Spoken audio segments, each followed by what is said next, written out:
everybody, Coulter here. Today we're potting some hanging baskets, and I just wanted to show you kind of how we do it. It works really well for us, really efficient, makes a lot of sense for us as far as time management.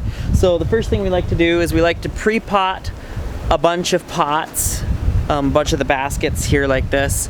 Like to pre-fill them with soil mix and stack them up or haul them onto these tables here. We've got some flats on the tables. It just helps us to keep things a little cleaner on the floor, easier cleanup. So we'll fill our pots, bring them onto the table. Then we like to kind of lay them out, lay the plugs out like this. So you can probably see here, we just lay them out on top of all the baskets. And then it's really easy for us to just go along and plug them.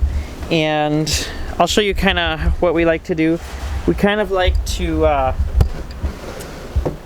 pot them up as evenly as we can in kind of a triangle, about 2/3 or halfways around the pot total.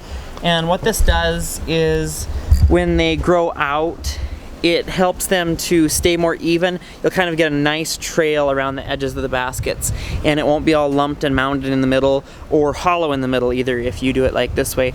And so then we will take and we'll actually put our hangers on them. You can see some of these ones right up here.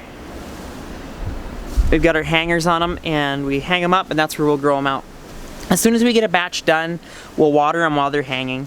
The reason we're not watering them right now on these is I don't want to wreck this cardboard. It's kind of handy to have for potting up baskets and larger pots and stuff. And then we will just watch them.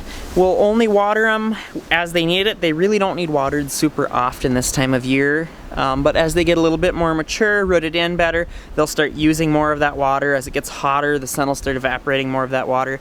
I'm going to be doing a video on watering soon. Another thing that's really important that we found to be really beneficial is when we water with a continuous fertilizer. So we water, in this greenhouse we'll water at 100 parts per million to start with for the first several weeks until everything's established, rooted in. If we need to speed it up a little bit, we will push it at maybe up to 200 parts per million as the season gets later, but usually like 150 parts per million is where we'll do a chunk of our season from the time this is all kind of hit the edges of our baskets. And what we mean by that is the plant foliage will be fully populated in the center of the basket and starting to kind of peek over and hang over all the edges.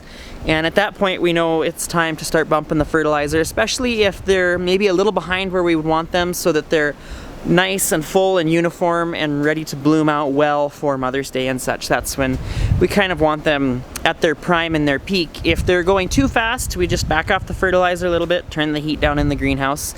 And I was gonna say, what we've done in the past, the first couple years, is we actually would feed once a week, give or take, or we would put a slow release in the baskets, and that just isn't as beneficial. That's why we just did a video on tank mixing fertilizer. I'll be doing a video soon on using a fertilizer injector. That's definitely our preferred method.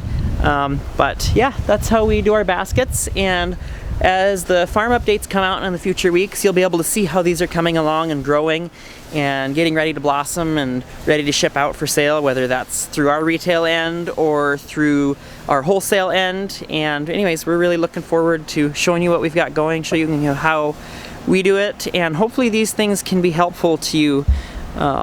Anyhow, we'll see you next time. Keep growing.